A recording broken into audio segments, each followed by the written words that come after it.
Mr. Buffett and Mr. Munger, thank you for having me here today. My name is Dorsey Brown from Baltimore, Maryland. I have two quick questions for you. Could you please comment on any observations that either of you may have concerning executive compensation and option issuance, a topic that seems to be getting a lot more media attention, and are we going to getting a little bit of excesses in that area? Yeah, comps, there are three or four aspects to that. On the subject of options, I would say that most options are constructed poorly from the standpoint of the owner, but they're constructed very well from the standpoint of the person who receives them, which is not entirely unexplainable, because it's a very strange form of negotiation when the beneficiary is the one that also really does all the design and hires the experts to come in and tell them what is good for the company, when the expert knows that the guy who signs the check would be quite interested also in hearing what's good for him. There's nothing wrong with options per se at all. Frankly, in terms of Berkshire, it would have been perfectly appropriate if a properly designed option had been given to me or to Charlie. I mean, we have responsibility for the whole enterprise, and we believe that any kind of incentive for performance should be related to the area in which you have responsibility. We feel that if you want a typist to type 100 words a minute, that you ought to pay for typing 100 words a minute, not what the earnings per share were last year. We feel if a salesman gets paid for how many of the product is sold, he should get paid for that, and not for some production quotas met. So we believe in tying incentive comp to performance for which you have responsibility, and there's certain areas of a business that don't lend themselves to that staff performance and so on. But that would lead to the corollary that the people that are responsible for the entire results of the business, it's perfectly appropriate to compensate them by options that in some way reflect the performance of that entire business. Now, the trouble is that stock prices reflect other things than the performance of the business. For one thing, over a period of time, they reflect simply the reinvestment of earnings.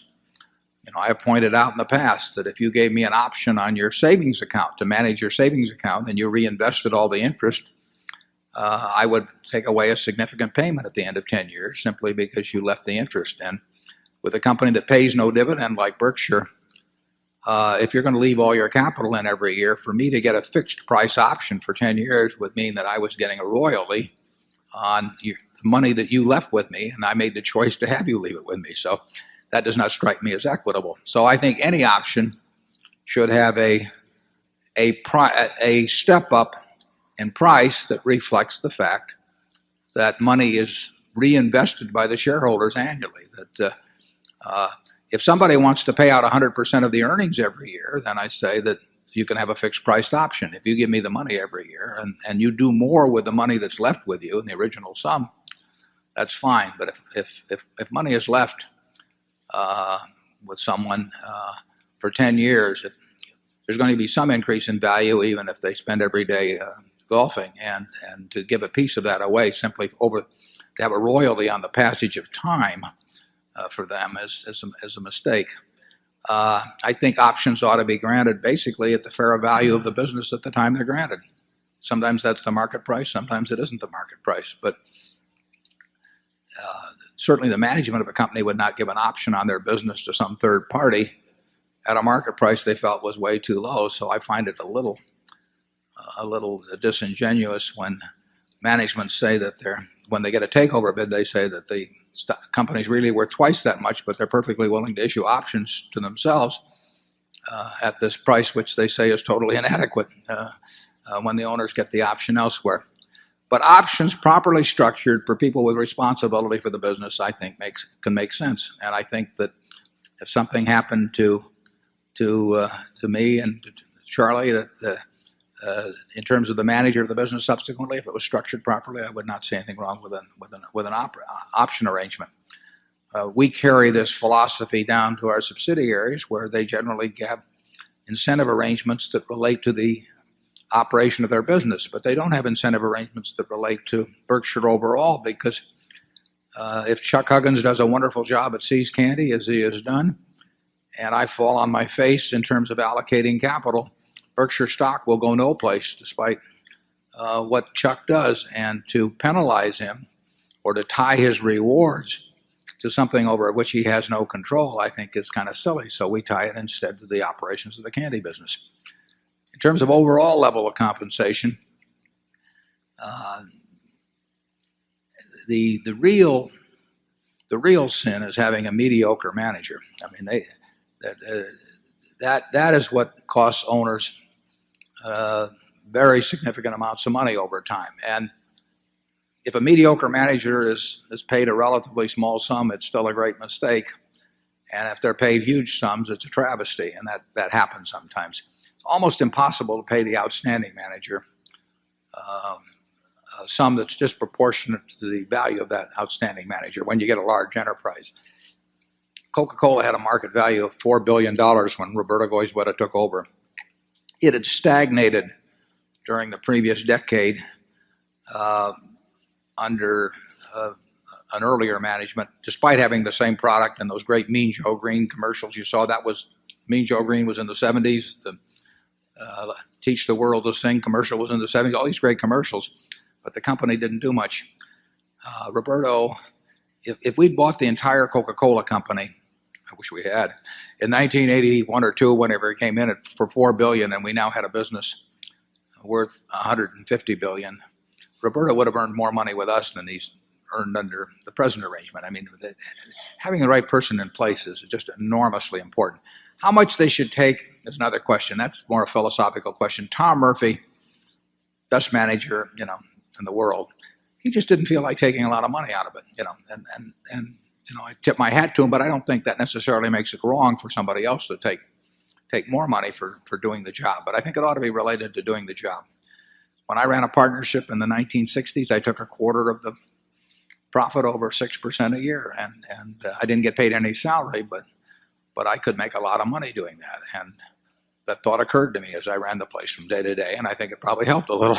So I don't think it's a terrible thing to have somebody get paid for making money for the shareholders, but they ought to get paid for really making it, not simply because the shareholders reinvest money with them. They ought to make it based on the fair value of what they had when they took over, and they ought to make it really for just excellent performance. Charlie?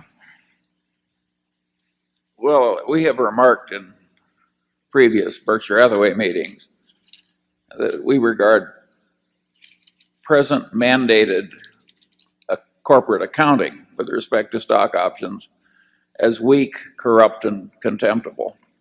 And it is. Otherwise, we're undecided. If something is so wonderful as a standard technique of compensation, why does it have to be masked under weak, corrupt, and contemptible accounting? I think it is no credit to our civilization that we've drifted into this particular modality. And you can get, if you overuse stock options, where the whole thing is sort of a chain letter. I mean, in Silicon Valley, there's one company that practically paid everybody in options. And as long as the chain letter galloped, it worked as far as the income account because nothing went through expense. And then once everybody is issuing stock options, everybody else feels that he has to do it, and the practice spreads. So I am not totally wild about the extreme prevalence of the stock option modality in American corporate life. Personally, I would vastly prefer different modalities, which would probably involve stock instead of stock options. I'm all for sharing with the kind of people who are doing the important work pretty well down in the organization at a place like Costco or Coca-Cola or any other such company, but I don't much like the present scheme that civilization has drifted into. With respect to the subject of do we have some wretched excesses in American corporate compensation, my answer would be yes. I don't think the excess is necessarily the guy who got the most money. In many cases, I agree with Warren that the money has been deserved. But such is the envy effect that the practice spreads to everybody else, and then the taxi driver and everybody starts thinking the system is irrational, unfair, crazy. And I think that's what causes some people, as they rise in American corporations, to, at a certain point of power gaining and wealth gaining, they start exercising extreme restraint as a sort of moral duty. And that's what Warren was saying about Tom Murphy. And I would argue that the Tom Murphy attitude is the right attitude. And it goes way, way back in the history of civilization. The word liturgy comes from a Greek word, which is just the same. I mean, if you were an important citizen of Athens, it was a lot like being an important person in Jewish culture. I mean, you had duties to give back and to act as a certain example. And the civilization had social pressures that enforced those duties. And I would argue that the Berkshire Hathaway compensation system, considering what the people at the top already have, it would be better if we saw a little more of it. I think Warren and I do all right. Few years ago, I think an added problem is the sort of, in terms of the accounting, the sort of hypocrisy that it pushes people into, and then which becomes accepted and sort of a norm, particularly when leaders do it. And, you had a situation a few years back when there's no question that any manager would say that stock options are a form of compensation. They would say that compensation is a form of expense, and they would say that expense belongs in the income account. But they didn't want to have stock options counted because they felt that it might restrict their use. So when the FASB, Financial Accounting Standards Board, came up with a proposal to actually have reality reflected en masse, corporate chieftains descended on Washington to pressure legislators to have Congress start enacting accounting standards, which, as I mentioned one time in Indiana in the 1890s, there was a legislator that introduced a bill to have the value of pi changed to an even 3 because he thought 3.14159 was too tough for the school children and it would ease computational problems.